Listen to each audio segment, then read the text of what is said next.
Welcome, welcome, welcome. This is Common Ground, and I'm Jason Downs. Welcome to a place where we can all agree on the important stuff, like the pursuit of happiness, the promise of liberty and a better life, the promise of more opportunity for ourselves and our children. The purpose of this show is to create a common ground, a common language for us to tackle the obstacles that stand in our way of pursuing these goals, the obstacles that stand in the way of us hearing and understanding each other as Americans. And today, we're going to be talking about a topic that we can all agree is important: our kids, specifically our foster kids. It's good to have you here. Today is December 14th. First, a shout out to one of our wonderful sponsors, Denny and Company LLP, certified public accountants. They make your life less taxing. Reach out to Matt Denny for all your accounting needs at dennyllp.com or by calling 661-286-8860. Denny and Company, they make your life less taxing. It's going to be a great conversation today. Last week we talked about the ideals that created this country, the ideals we all still should strive for, and what they might look like if we all came together towards some common goals, like quality education for all the children in this country, despite your zip code or color. So today, we're going to continue that conversation with a focus on the foster care system, and specifically those kids that age out of the system. We have a wonderful organization right here in Santa Clarita who do just that, called Fostering Youth Independence. And the executive director, Carolyn Olson, is with us today to tell us about it. But first, I'd like to introduce a young woman who was raised in the foster care system. She was born in Redding, California, and Red Bluff is her hometown. But she has lived in foster homes all over Northern California. At the age of 18, she bought a one-way bus ticket to Los Angeles and has been here ever since. Now, at the age of 32, she is a published songwriter and model. Kata Lauren, it's a pleasure to have you here. How are you? I'm doing so good. How are you? I am so good. I am so good. I love that. I really appreciate you being here. And, you know, you've been very open about your story Yes. in hopes that it might help other youth struggling with similar issues. So keeping it as radio friendly as possible. Do you mind telling us your experience in the foster care system? No, I don't mind at all. I'm a little bit nervous, and I think that just is a testament to, like, how deeply the trauma can run with being in the foster care system, and, like, how late it can continue to affect you. Like, it's brought up a lot of emotions for me that I honestly wasn't even prepared for, but I think that's cool because this is definitely still a healing process for me, and I just get to do it publicly in the hopes that, that I can just bring some awareness and shed some light on it. So growing up in the foster care system, it differs, right? So you have different people, and those people can either be really selfish. They're just in it for the money. They got 10 kids in bunk beds, and everything comes from the dollar store. And you got some of them who really have their hearts in it. So it really depended on which home you got to be in. But you're never in one of those homes for too long. And I think that the main emotion or the main thought that me specifically always came up for me was I was discarded a lot. Discarded? Discarded, yeah. So the foster parents would have a choice to discard you or not? Oh, yeah. Oh, so okay. You got to understand that when you're a kid and you're entering the foster care system, it's not for no reason. You've already probably experienced more trauma than most adults that haven't, been in the foster care system have in their lifetime. So you got these kids that have been physically abused, sexually abused. Their parents are addicts, neglect, no food, no power in their house. Like, these are not great living conditions that these kids were raised in the first few years of their life. They're dramatically traumatized. So you got trauma, and with that comes mental illness and behavioral problems. So they're not the easiest. We're not the easiest kids. We're really broken. And when you're not their kid, it's like, oh, you know, I don't like this one. Well, let's This go one's back. worse. Let's go back to your earliest memory. What is your earliest memory of childhood?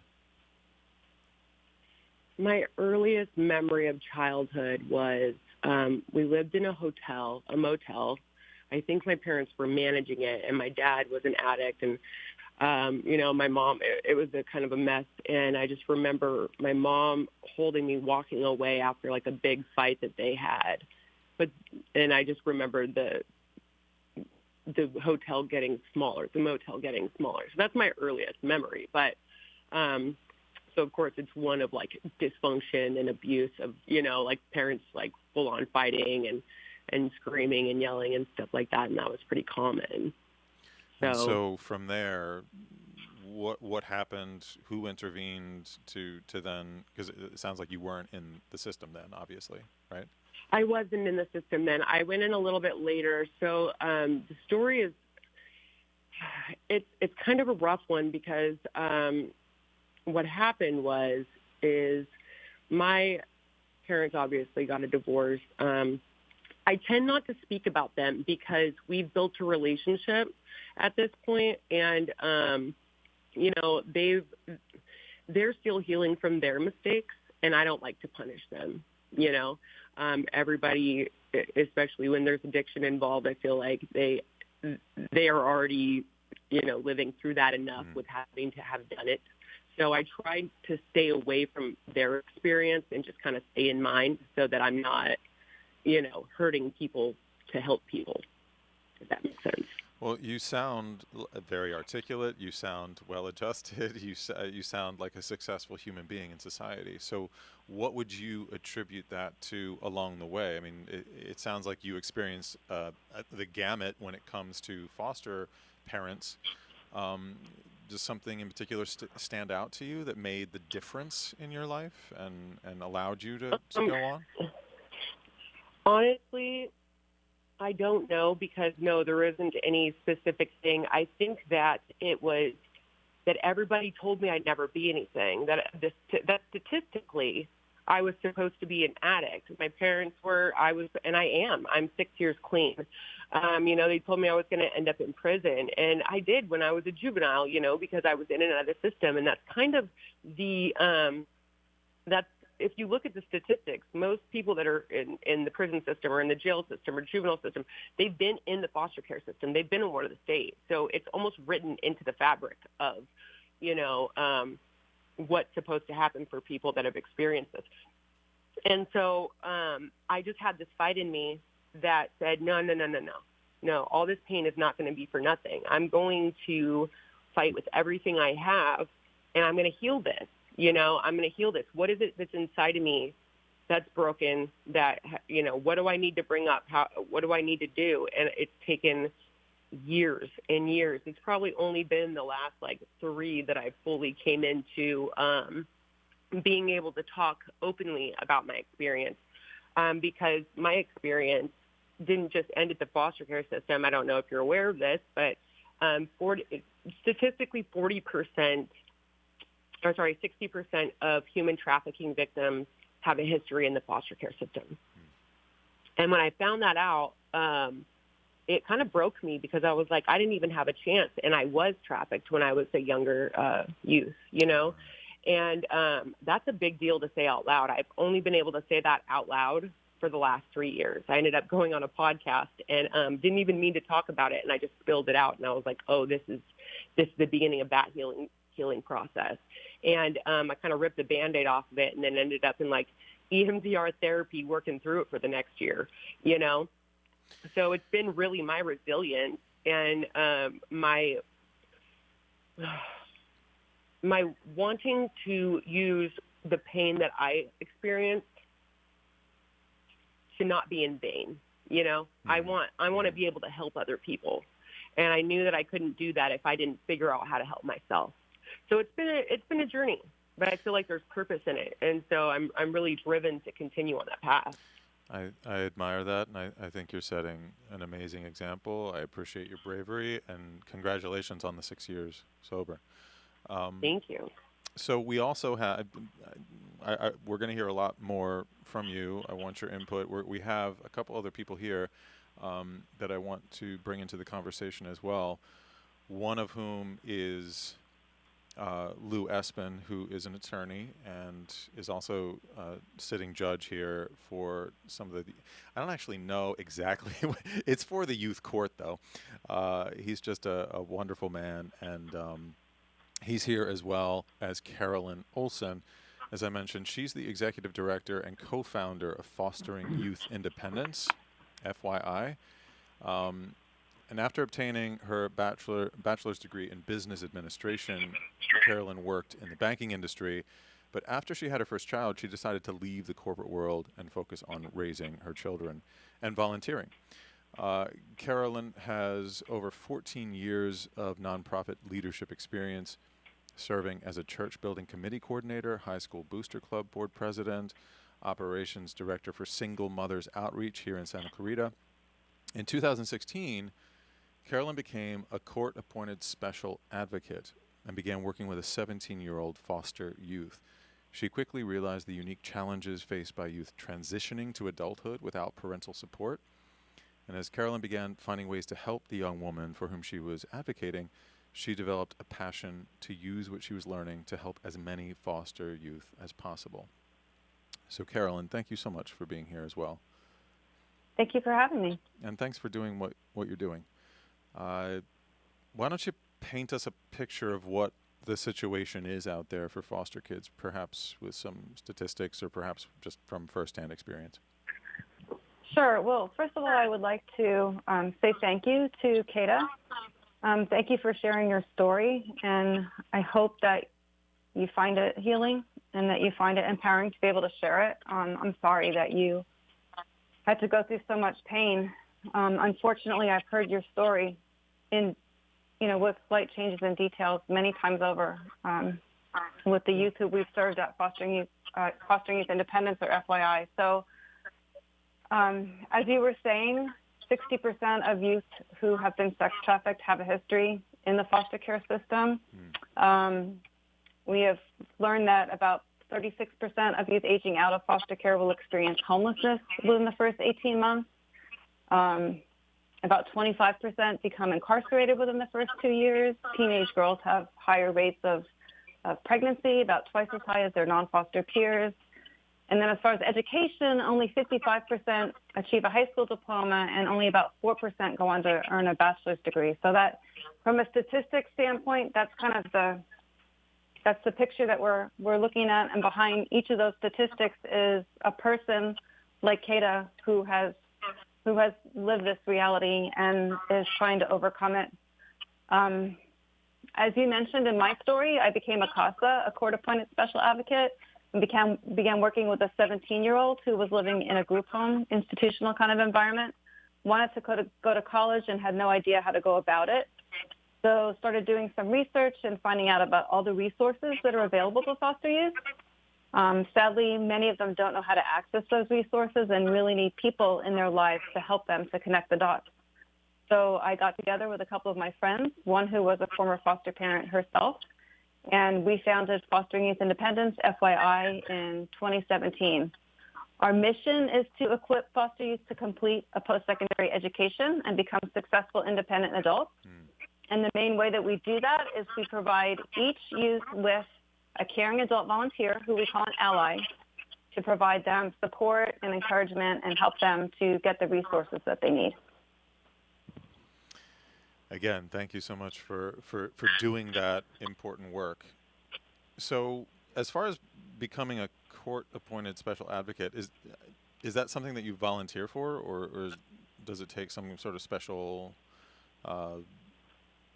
course, education? I mean, is that something? No. So CASA is a nationwide nonprofit organization, and the local organization is called CASA LA. You could go to their website, CASALA.org, and learn about their volunteer opportunities. Basically, you go through a training program, and then you get sworn in by a judge and appointed to work one-on-one with a youth. It could be any age from infant through the age of 21 years old.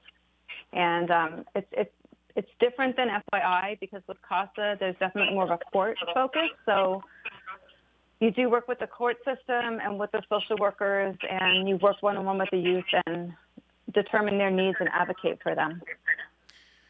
Okay, so before we move on, we're getting some feedback from one of you, and I'm not sure which. So you might just need to take your phone off speaker or, I don't know, mute when you're not talking, something like that, or not listen while you're on the air. So just a quick note. So listening to Kata, obviously very distressing, very emotional, and as you said, you've heard this story many times from other people as you've been working with FYI, which you've been doing for how long now? 3 years or so? Yeah, we started in March of 2017. Okay. So are you still getting feedback? No, that's much better. Thank you. Okay. So since you started, how many youth like Kata or in similar situations have you been able to work with? And are they specific to Santa Clarita? We have served 94 youth, and to be in our program, the youth have to either live or go to school in the Santa Clarita Valley. Okay. Wow. So 94 youth. And yeah. And what does success look like in this situation? What are we going for? That's really interesting. Well, as I said, our mission is to help the youth achieve some type of post-secondary education. Mm-hmm. It doesn't have to be a bachelor's degree. It can be vocational training. So from a mission standpoint, that's kind of our goal. However, success can look different. One thing that is really important to us is relationship building. We talked about trauma. Kata talked about trauma. All of our youth have experienced trauma. And we have found from experience and learned from research that trauma can be, let me say it a different way. Relationships can be more beneficial in healing trauma than therapy. So it's caring human relationships that really can help young people heal from their trauma. And so I think that, success to us, aside from the educational aspect, also looks like youth healing from trauma, youth learning to trust again, youth having people who care about them, youth feeling like they belong, youth feeling like they're not being discarded, youth feeling like they are worthwhile, that they're valuable. Those are all different signs of success. Which is how I found you. I was introduced to you because you have a program in which you recruit allies from the community to be that personal relationship to these youth, which I think is it's a brilliant idea, and I think it's a beautiful way for our community to directly impact not just these youth, obviously, but also indirectly positively impact their lives, our community, and anything that those youth go on to touch in a positive way, whereas they might not otherwise. And like you said, I mean, Kata talking about being discarded. How do we prevent? So Kata, how? Yes. I mean, you have a unique perspective, obviously, having lived through all of these things. How do we keep a child from being discarded? In your, you have the wisdom of retrospect, et cetera. Is this something that we could possibly tackle? I mean, I think it is. I really agree with a lot of the success points that she was just speaking about, and that, a safe space is incredibly important. And with these kids, everybody has given up on them. So to have somebody to just walk through this with them and not give up on them and be a consistent figure in their life, that is going to be truly monumental, because that's something that's supposed to be normal. When you're having a problem or something, you have somebody to call. Most people call their mom. Kids don't have that. They're like, what do I do? I don't know how to cook a sandwich. You know what I mean? And they have somebody to call, somebody to say, or somebody to just be there no matter what. And I think that that's huge. Another thing I think would be with the mental health issues. When we have trauma, we have mental health, and I think that the one thing that when you're in the system, you kind of become a guinea pig for pills. They just want to give you pills to fix you, and typically they're not broken in that way. They just need some love. And so when you introduce that, then you become more of a problem, and then you're more likely, because you got all those chemicals going haywire, and then you're more likely to be discarded. So being able to find an actual functional a treatment instead of just throwing some pills at some kids, at children, and expecting them to act right, So I think that that's another thing that I would advocate for, because it's a huge thing. I was on a lot of medication. Wow. at very young ages. I started at 4. I was on at least 4 different heavy doses of antipsychotic. I'm not psychotic. Well, that seems. That seems like if and I you was weren't on all already these drugs. if you weren't already predisposed to be a drug addict, that seems like it would certainly lend itself to aiding and abetting. I 100% agree with that. That.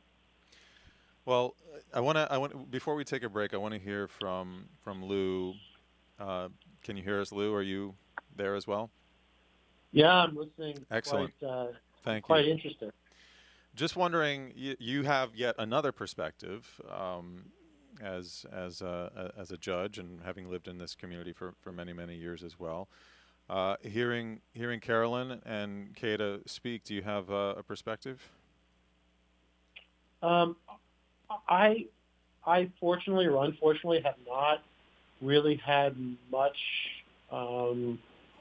experience with foster care, or the I'll call it the foster care industry, and that's kind of what I'm hearing these two ladies talk about is almost like an industry because of how they can be treated.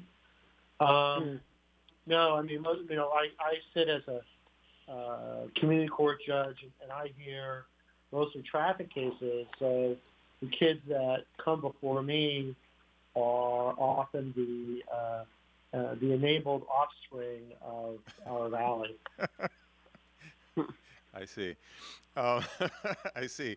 Well, what about being an ally for one of these youth that we're talking about? I mean, this sounds like an amazing program, and it does, and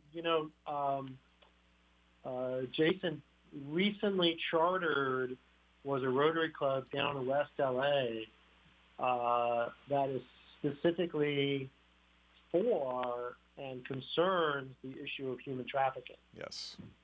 And our past district governor, Cosette Gregory, raised a lot of money in the district and put together a collaborative program with many of the various agencies and Rotary to combat human trafficking in Southern California. Yeah, I was going to mention that to Kate. I think she'd be an amazing advocate or just spokesperson, a guest speaker to introduce them. It's an amazing group of people that they're putting together to, as Lou said, just fight against human trafficking here. And Jason, I also know that while Dante Acosta had been our assemblyman, he pushed through the California legislature some foster care laws. I'm not sure exactly what they were, and maybe one of the two of your guests would know more about that to see what effect that might have had on them. Well, we're going to take a quick break. We'll ask them about that when we come back, so stay with us. We're going to find out what the biggest obstacles are for youth aging out of the foster care system when we return. You're listening to Common Ground right here on 98.1 FM KHTS.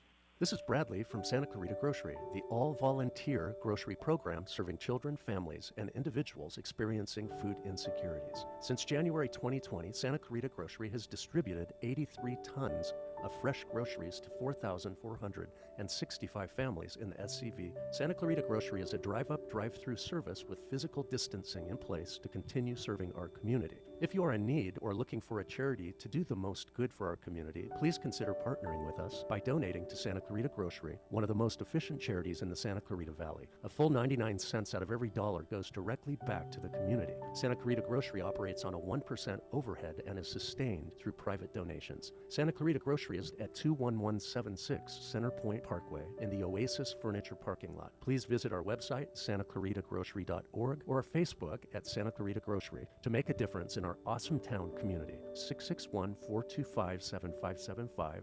Be our guest and experience the difference. Wishes for the new year might sound a little different. They might include eating indoors at a restaurant, cutting down on Zoom time, or just being able to hug a loved one in person. But there's one wish you can count on. College of the Canyons is ready to help you start, continue, or finish your education goals.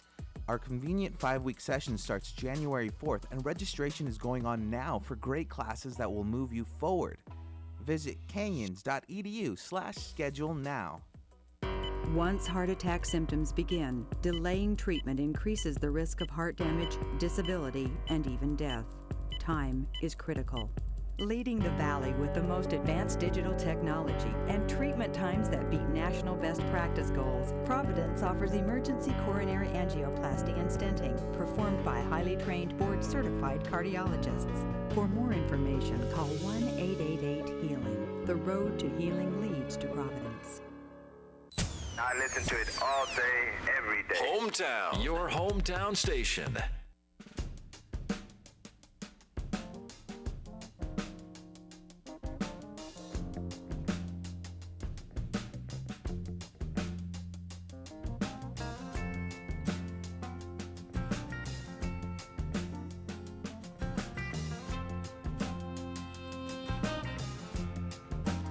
Welcome back. You're listening to Common Ground. I'm Jason Downs, where we can all agree on the important stuff, like the importance of giving our foster youth the best possible chances that we can. So we're here talking with Carolyn Olson, who is the Executive Director of Fostering Youth Independence here in Santa Clarita. And we're speaking to Kata Lauren, who is a songwriter and model who has lived through the foster care system and is now 32 years old. So, very educational thus far. We want to talk about what you guys think are some of the biggest obstacles for kids coming out of the system are. Carolyn, why don't we start with you? What do you think? What are you seeing as the biggest obstacle? I know we've touched on it, but nothing wrong with repetition here.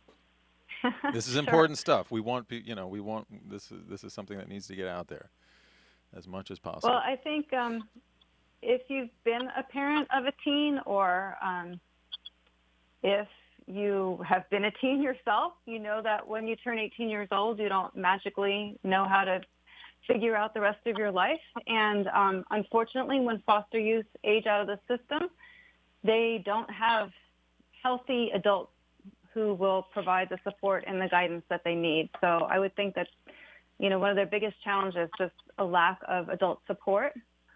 Kind of like what Kata was alluding to, they have no one to hang in there with them when they make mistakes. I mean, everybody's kids make mistakes, and they don't get kicked out of the family, but that's what happens to foster kids. They make a mistake, and then their foster parent calls the Department of Children and Family Services and puts them on 7-day notice, and the social worker has 7 days to find them a new home. So they're not used to having people who are just willing to stick it out with them. A lot of them have been told that, they don't deserve better. They're not going to do better. Kata kind of alluded to that as well. A lot of kids who come to our program have never considered going to college because they've been told that they're not college material. That's just not even an option for them. A lot of them, as I mentioned, with the youth who I worked with when I was a CASA, they don't know how to obtain the information that they need to either apply to college or obtain financial aid or get the resources that are available to them. Another challenge that they have is finances and just lack of housing and, again, just lack of somebody to show them what's available to them and how they can obtain it. Which is what your organization is essentially proposing we can do, correct? I mean, Yeah. that again, Yeah. that's something that I'm going to go through the process. If you want to talk about that for a minute, I'm going to go through the process of becoming an ally to one of these youth. It's something that I can do. It's something we all can do that is achievable. We can offer that support. So, for instance, on January 13th is when you're holding an educational sort of class, right, for a couple of hours. Yeah, and training session. Yes. training session, and there's a process. You need to fill out a couple forms, etc. Where do we go to sign up? Where do we go for more information? Okay, well, you can go to our website. It's fyfosteryouth.org and learn about the volunteer opportunity and how you can get more information. Like you mentioned, our next Allied training session is coming up on January 13th. It's from 5:30 to 7:30 p.m. via Zoom. And we have a volunteer application form that we ask you to fill out. And then we check references. We do a brief phone interview. And then after all those steps are completed, then we send you to be live scanned so that we can run a background check and make sure you're safe to work with our kids. And then it's just a matter of timing. Currently, we have a shortage of female allies because we do pair men with young men and women with young women, and we do have mostly young women in our program. So right now we have a desperate need for female allies, and we do currently have a few male allies who've been through the process and are just waiting to be paired with, they're just waiting to be matched with a youth. So, so if you're interested, please go to the website and we'll get you the information. So FYIFosteryouth.org. Yes. So, Kata, what do you think of this program? Try and put yourself, in your teenage mind. Would you have been receptive to this sort of thing? Would it have worked if you'd been paired with a really great woman from the community? It would have solely depended on whether that person was genuinely doing it and there was a genuine connection. Kids that grow up in the foster system, in my opinion, are hypersensitive to, they can read people, so if you're just there just to be there, they can tell if you're genuinely there to help them, so that connection is real. And I've had a few people along my path that weren't from any organization, but that just really cared about me, and they did help me a lot. I think that when we're looking at, what holds kids back, the age out of the system, they had no guidance on how to, when you grow up in a household, you learn things on how to be an adult from watching your parents. They teach you about maybe a little bit about finance, or they teach you how to show up to appointments or make a doctor's appointment, or make a budget, how to do this, how to do that. And when I came out of the system, I was paralyzed. I was like, what do I do? I don't know what to do. I'd get a ticket and I'd get a warrant because I'd forget to go to court, you know what I mean, for a traffic ticket, because my brain just did not work that way. And so I think starting as young as possible, because you can't just start when they're aging out. You got to ingrain this in them, when they're in their learning process. So if they have that support from a much younger age, they're going to have much better results. And that's just my opinion, because if you look at a normal household, they're getting the support the whole time. It's not just that's they're an interesting absentee parents. and then when they're 18, they're like, oh, here's all the knowledge you'll need to be an adult. It's consistent. So Carolyn, based on that, on what Kata just said, is it foreseeable in the future that perhaps an ally, and unlike a foster parent who gets paid, a foster ally is just someone who has gone through this training and gone through this process as a volunteer, correct? No ally is getting paid. Yes. Right. Yeah. So would it be conceivable in the future to perhaps start that at an earlier age, as opposed to, just 16, 17, 18 when they're beginning to age out? Is that something that's already happening or something you've already considered? Well, this is kind of our niche. I mean, this is our age group that we're focused on, that they have unique needs, and this is, you know, this is where we have chosen to focus. I would say the CASA organization gets involved with younger kids, and that's a great volunteer opportunity for somebody who's interested in something like that. I think, you know, just to give you a feel for what we're dealing with here, the LA County foster care system is the largest child welfare system in the country. It's got 30,000 open cases. Wow. So you could look at that and be overwhelmed and say, how can I help everybody? Or you can look at the segment that you want to focus on and help the ones, you know, that you can. And so I think that's why we have chosen this age group. I mean, of course, it would be better to go back to when they were toddlers and, you know, give them that parenting help that they needed all the way through their life. But, you know, since we can't do that, we're taking them where they are when they come to us, and we're just pouring into them whatever we can. And, Kata, you brought up a really good point. I mean, our youth are savvy, and they can smell BS a mile away. So we had one youth come to us recently, and I have to say, like, most of the relationships have been awesome between the youth and their allies. We had a youth come to us and say, I'm just not connecting with my ally. I feel like she's just checking off the boxes.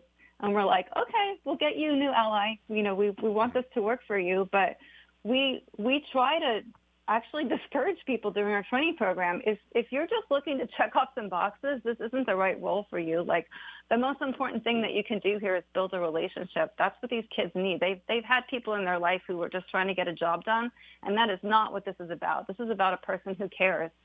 And they just haven't had that before. The feedback that we've gotten is amazing. We had one young man tell us recently that it took him a long time to be able to trust us at FYI, because no one in his life had ever done anything for him without expecting something in return. And he just couldn't believe that people were showing up just because they cared and they didn't want anything from him. So that's what we're looking for. That's what we're looking for, is relationships building, not just checking off boxes, because, like Kata said, these kids will see right through that. Well, so Lou brought up a moment ago, you know, some programs brought about by Acosta, the state. I'm sure you're familiar with lots of.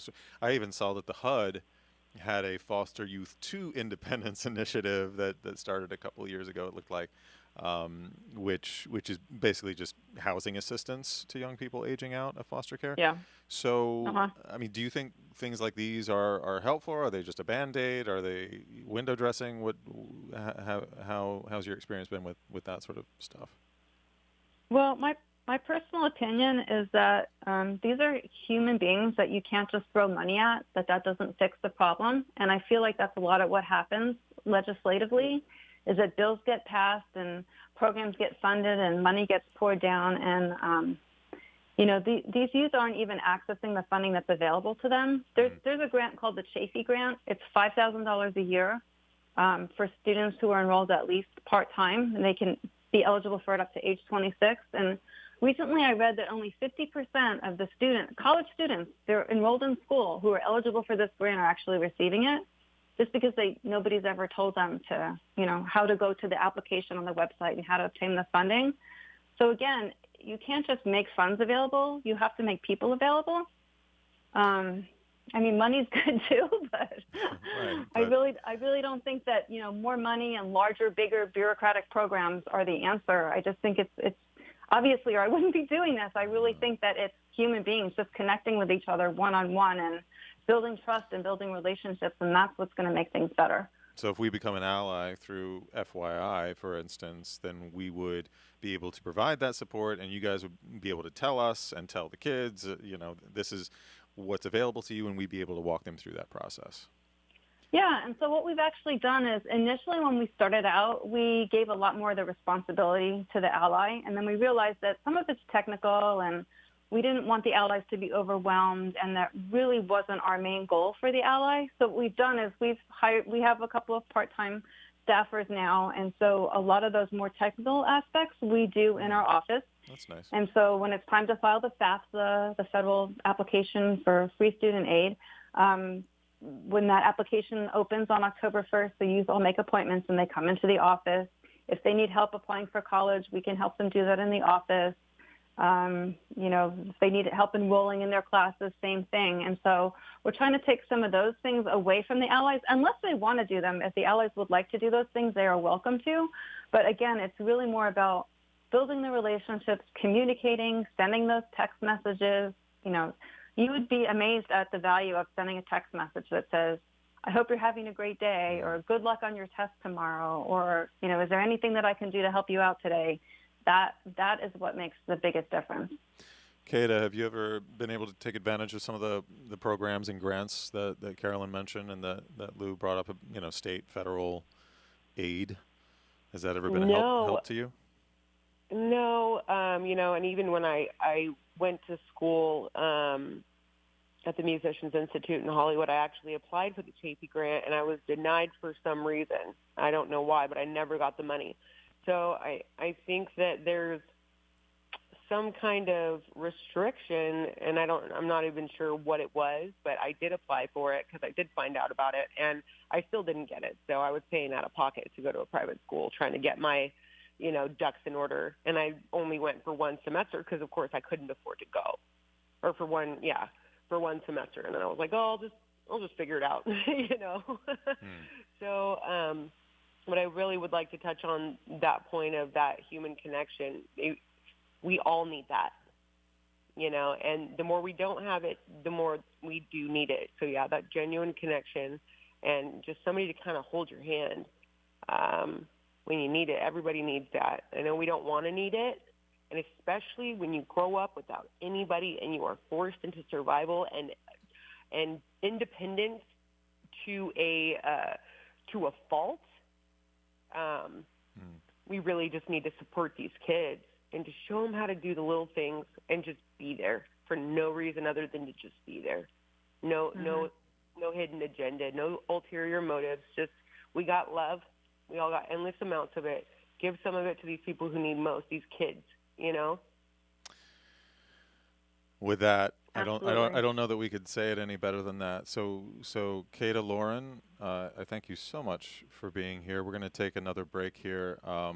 Carolyn Olson of Fostering Youth Independence. Please visit FYIFosterYouth.org. Kata, I think you'd be an amazing ally, obviously, if you've got the time. I'm going to do it. I hope Lou does it. Stay with us right here. We're going to say farewell to Carolyn and Kata. Stay with us. Lou and I will be right back in just a moment. Carolyn, thank you so much for what you're doing again. And thank you. I look forward to working with you in the future. So great. Thanks for having me. Absolutely. We're right here, Common Ground, KHTS, AM 1220 and 98.1 FM. Santa Clarita Lanes is more than just a bowling center. It's fun, food, and parties for the entire family. In addition to their popular leagues that run every day of the week, Santa Clarita Lanes offers rooms for kids' birthday parties and game rooms. And if you love the NFL, Vincenzo's Pizza is the place to be on Sundays with the complete NFL football package, showing every game on its 10 televisions and widescreens. Whether it's bowling, birthdays, or the NFL, Santa Clarita Lanes offers the best in family entertainment. Reeves Complete Auto Center is open to handle service and repairs for your vehicle. With a 2-year, 24,000-mile parts and labor warranty, Dave Reeves and his team have been exceeding their customers' expectations for decades. Reeves Complete Auto Center is here for you on Soledad and Ruther. ReevesService.com. Reeves Complete Auto Center, caring about Santa Clarita and you. Do you change your own motor oil? Did you know used oil is actually hazardous waste and can't be disposed of in the trash like regular old garbage? Fortunately, Santa Clarita has over 20 certified collection centers to properly dispose of used motor oil and filters for free. When you do the right thing, you help keep our city clean. Visit greensantaclarita.com for locations near you. That's greensantaclarita.com. This message is funded by Cal Recycle. Your hometown station, KHTS.